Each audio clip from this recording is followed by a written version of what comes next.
Bom dia mais uma vez, tá certo? Com relação à revisão dos capítulos de geografia, o 4, o 5 e o 6, é necessário que eu passe para vocês uma informação. Olha, nem tudo que está referente ao livro didático, principalmente geografia, que se trata de humanas, é necessário que você estude a fundo, que decore aquela coisa toda como é de praxe, como vocês fazem em ciências. Por exemplo, é proibido decorar? Não. É bom decorar? Não é não, bom decorar não. O correto é que você decore-se algo e aprenda a respeito dele. Exemplo, eu quando estudava, decorei uma palavrinha nova, leptospirose, que vem de uma bactéria, que é uma doença, né, que vem de uma bactéria, que se encontra no xixi do rato. Decorei também, denominada de leptospira. Então, decorei a palavra leptospirose e a bactéria leptospira. Leptospirose é a doença. Decorei. Agora, aprendi como não pegar. Por exemplo, se eu estiver cortado, eu aprendi para a vida.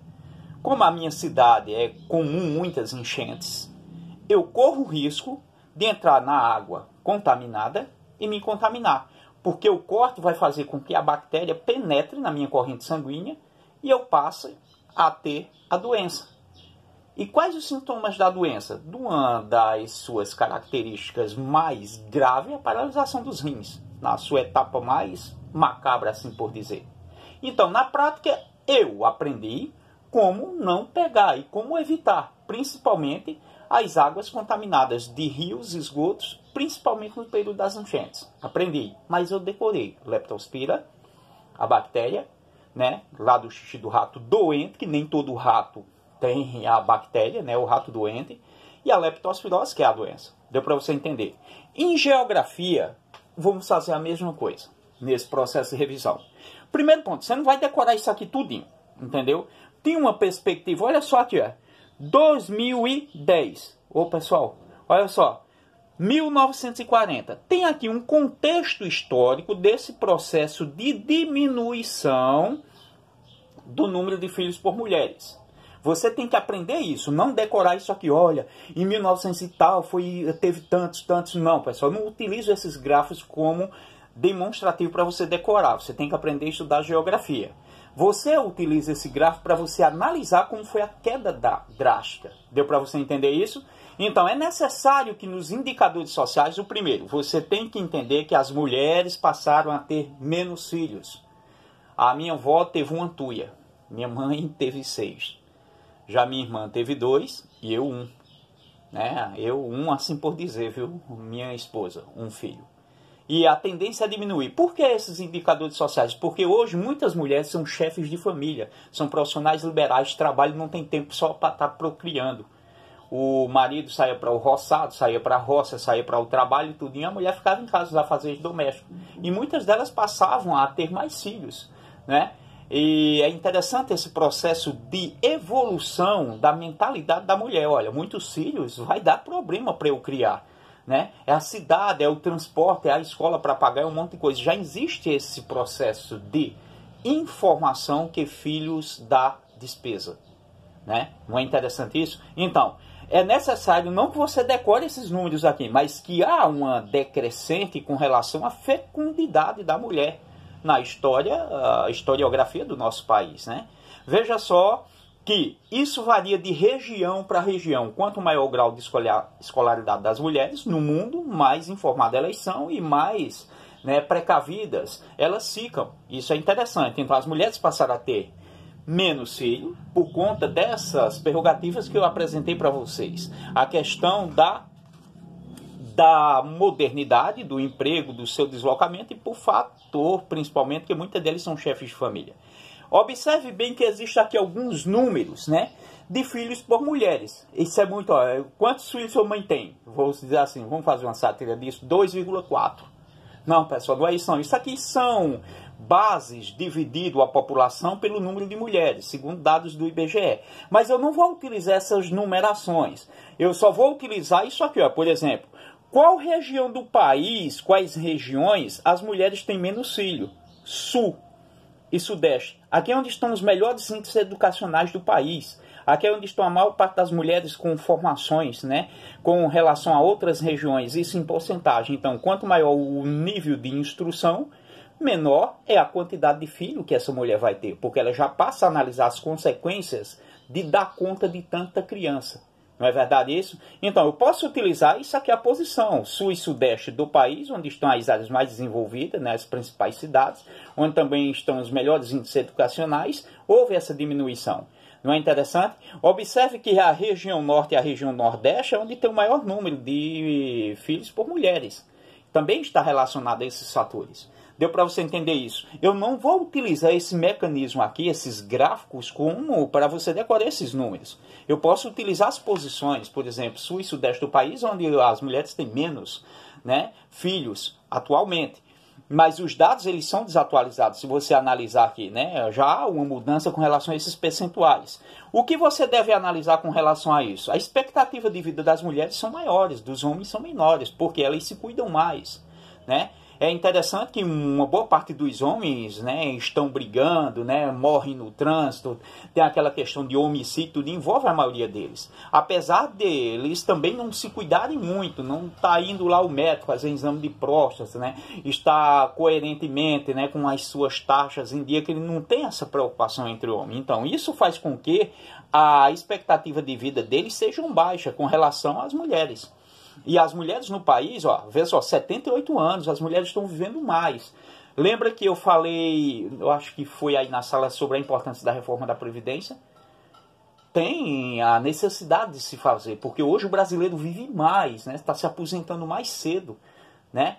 E nem todo mundo está contribuindo, que tem pessoas que estão aposentadas e continuam trabalhando na vida ativa, né? E aquela pessoa que está lá aposentada, não é que ela não precisa daquele dinheiro, entenda bem. Já substitui uma mão de obra, né? Já fica de fora, porque quem foi aposentado, né, trabalhou o resto da vida, vai continuar na ativa, porque a nossa expectativa de vida aumentou durante as 3 últimas décadas.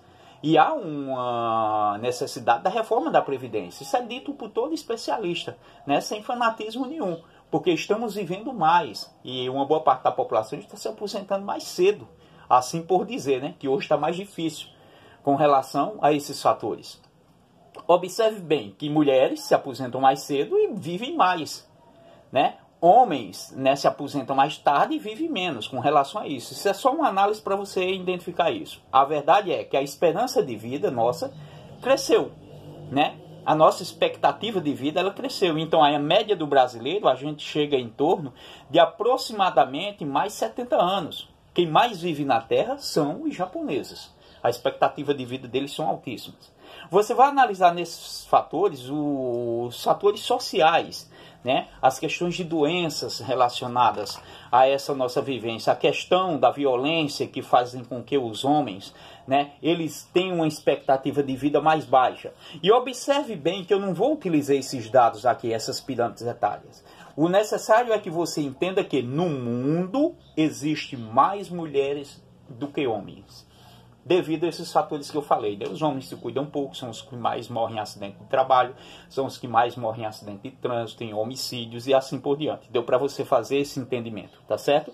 Então, no Brasil, é evidente que as mulheres são em maior número, são as maiores, né, em quase tudo. Somos 210 milhões de habitantes, aproximadamente, e as mulheres são maioria. Elas são maioria em todos os setores. E é interessante isso, é o maior número de votantes, são mulheres. E há uma pirâmide etária absoluta, veja só que absurdo. Tem um dado aqui de 2013, tem uma perspectiva para 2040 e tem uma perspectiva para 2060. Ô pessoal, você não vai estudar isso aqui não, viu? É como se tivesse uma bola de cristal com relação a isso. Mas existe só uma análise, né, dessa perspectiva, baseada em estudos. Não é a verdade absoluta. A verdade é que as famílias maiores, hoje elas se tornaram menores. Papai, mamãe, meu irmão Joaquim e minha irmãzinha Maria. Isso quando se tem 3 numa casa. Um exemplo, né? Então, o Brasil, ele passou a ter menos filhos. Está envelhecendo. Japão e Portugal, por exemplo, são países velhos, assim como a Itália. A população é uma população, a grande maior parte são pessoas maduras e idosas, né?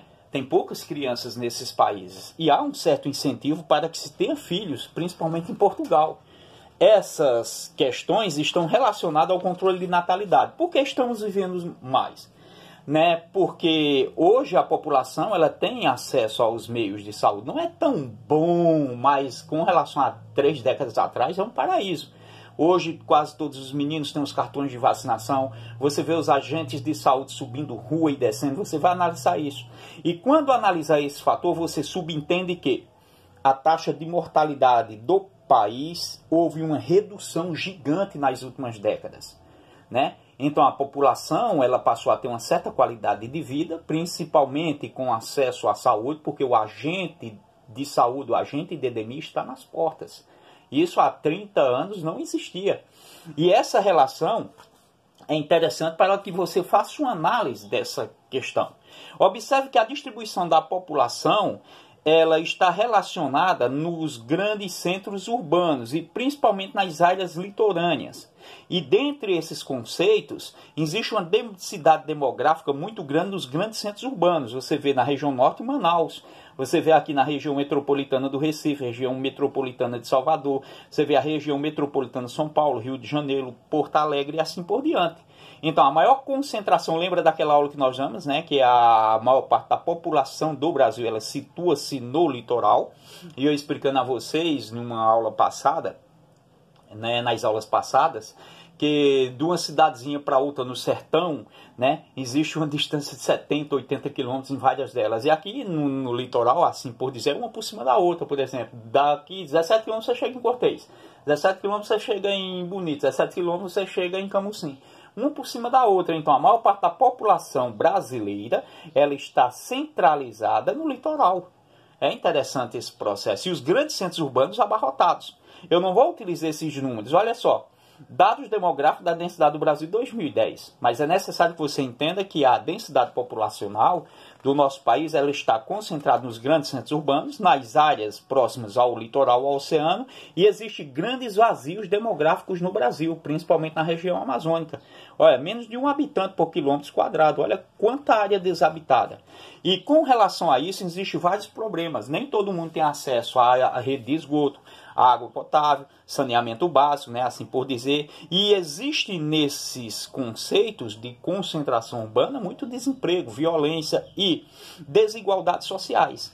Esses fatores eles fazem com que a gente analise as questões de desenvolvimento, que está relacionada à renda per capita, os índices educacionais e toda a estrutura, né, responsável para manter as características de uma nação desenvolvida.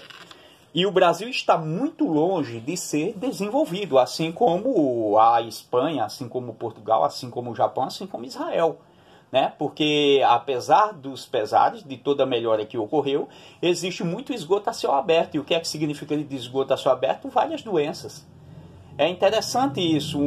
A sexta maior economia do mundo tem pessoas ainda que morrem de diarreia, né? Por água contaminada. Tem pessoas que morrem ainda por doenças microbianas. É interessante que você faça essa análise. A grande concentração demográfica fazem com que o nosso país tenha problemas de períodos medievais, né? Principalmente mortalidades por subnutrição, né? E por água contaminada em pleno século XXI. O outro ponto, o espaço rural brasileiro. Lembra que a gente estudou os tipos de agricultura, né? E existe a agricultura mecanizada e a agricultura familiar. E você analisando que o espaço rural brasileiro ele foi transformado com a formulação dos engenhos de cana-de-açúcar em São Vicente e em Pernambuco. Foram as capitanias que mais preservaram, que mais prosperaram. Então, o primeiro processo de extração no Brasil foi o pau-brasil. O segundo processo de produção do Brasil agrário foi da cana-de-açúcar. Depois veio o café, as raízes e assim por diante. Então, a estrutura fundiária do Brasil ela foi bastante importante para o desenvolvimento do país, entre aspas, né? Desenvolvimento da sua economia, não da maior parte da população. A maior parte da população ela ainda vive em um estágio em desenvolvimento. Como é que minha nação é a sexta mais rica do mundo, segundo os últimos dados que eu estudei, né, que depois da pandemia ninguém sabe onde é que vamos ficarmos, assim como muitos países do mundo, tem esgoto a céu aberto em tudo quanto é canto desse país. Agora analise só, a estrutura fundiária ela sempre foi a base interessante do desenvolvimento econômico do Brasil. Nesse contexto você vai analisar os tipos de agricultura, né, dentre elas a agricultura familiar, a propriedade privada, né, as questões das palavras que são destacadas em negrito, questão de posse da terra, questão do êxodo rural, você vai analisar, né, o que provocou o êxodo rural, as transformações ocorridas no campo nas últimas décadas, e você vai fazer uma análise desse processo dentro da economia do Brasil. Então, a modernização no campo ela é interessante para nós analisarmos esses fatores, mas ela traz o quê? Ela traz o desemprego, ela traz o desemprego estrutural. Porque é a substituição do homem pelas máquinas. Uma máquina fazendo trabalho de milhares e milhares de homens. Olha só como era feito o processo da colheita, com muitas pessoas trabalhando. Aqui é um operador de máquinas, substituindo a mão de obra. Então, essas consequências desse fator da industrialização no campo fazem com que os grandes centros urbanos passem a inchar. Porque a população não vai ficar no campo, ela vai para os grandes centros urbanos à procura de emprego, porque ela já está desempregada na área rural. Ao analisar o crescimento do agronegócio do Brasil, não esqueça que somos um dos maiores produtores de grãos do planeta. O PIB do Brasil é altíssimo com relação a esse processo de produção. Viu que eu não coloco vocês para decorar números? Olha os dados, 2013. Mas é necessário que você analise o processo de plantação do Brasil, os principais grãos que o país exporta, dentre eles café, soja, né, álcool como a cana-de-açúcar, né, e a carne de gado, as carnes suínas, né, a carne de frango. O Brasil é um celeiro para o mundo. E ao analisar esse fator, faz com que você identifique que nem toda a estrutura do país suporta, né, o escoamento de toda essa produção. A malha viária do Brasil ela precisa de transformações para baratear os produtos, tanto para a gente como para outros lugares do mundo. E com o dólar alto atualmente, os produtos aqui encareceram, porque a maior parte está sendo vendido no exterior. Aí você vê que você sente na mesa o óleo lá caro, porque uma parte está indo para o exterior, né? O dólar está caro, aí o cara só, vou deixar de vender em dólar caro, vou vender aqui no país. E outros governos que aumentaram o ICMS imposto por questão de arrecadação. É um jogo econômico que acaba afetando a tua mesa, a minha mesa. Né? Não é verdade isso? Os principais produtos agrícolas do Brasil, você vai fazer aí uma relação com eles. Ou se não, marcar aqui no seu caderno. Lembra que a gente falou da dificuldade do escoamento em sala de aula, a infraestrutura do Brasil? Então, existe o interesse dos chineses de escoar a produção aqui, ó, pela região do Pacífico, já fica mais próximo aqui à China. É interessante esse processo de mobilidade porque vai fazer com que boa parte da produção do Brasil se escoe para o exterior com mais facilidade. E o Brasil depende também de vendas para fora. Agora, a partir do momento que as coisas aqui encarecem, né? E a gente depende também do barateamento desses produtos, acaba afetando a economia local, a economia das cidades, a economia dos estados. Então, é uma dinâmica a questão econômica com relação a esses fatores. Então, os principais produtos agrícolas do Brasil são vários. E eles mandam para várias partes do mundo, né? O álcool, cana-de-açúcar, o café, a pecuária, que inclui bovinos, caprinos, suínos, né? E aves de diversos, né? De diversos lugares do Brasil. Então, a soja é um dos principais produtos do Brasil. E ao analisar os pontos de venda desse produto. Então, ao estudar economia, não esqueça de analisar essa dinâmica. E por último, nessa fase de estudo nosso, a gente tem o quê? A gente tem o capítulo 6, o espaço industrial do Brasil. É necessário que você, estudante, saiba que a industrialização do Brasil ela foi tardia. Porque enquanto o mundo europeu e a América do Norte estavam se desenvolvendo na industrialização, a gente só a partir da década de 50. e tem figuras importantes nesse processo de industrialização. Dentre elas, Getúlio Dornelles Vargas, a vinda dos imigrantes para o Brasil, né? A base do café, lembre-se, foi a base da industrialização do Brasil. Quando ocorreu a crise de 1929, o Brasil deixou de vender produtos agrícolas. E houve, né, a quebra da Bolsa de Valores de Nova York, que você não sai vendendo sua soja aí, plantou milhares de toneladas na cabeça. O Brasil, por exemplo, vende seus produtos nas bolsas de valores, né? As bolsas de valores são termômetros de economias. E ao analisar o crescimento do Brasil durante a década de 50 para chegar no processo de industrialização, você vai deparar-se com esse cidadão, Getúlio Dornelles Vargas, que está por trás da industrialização do Brasil. Por exemplo, a Chess, Companhia de Energia do Vale do São Francisco, a energia que a gente está aqui, Paulo Afonso, de Getúlio Vargas, né? Eletrificou boa parte do país, salário mínimo, 13º, várias transformações ocorridas no governo dele, como a criação da Petrobras, né? Criação da Eletrobras, essas questões, carteira assinada, férias, 13º, tudinho foi no governo de Getúlio. Então Getúlio teve um papel importantíssimo nessa transformação.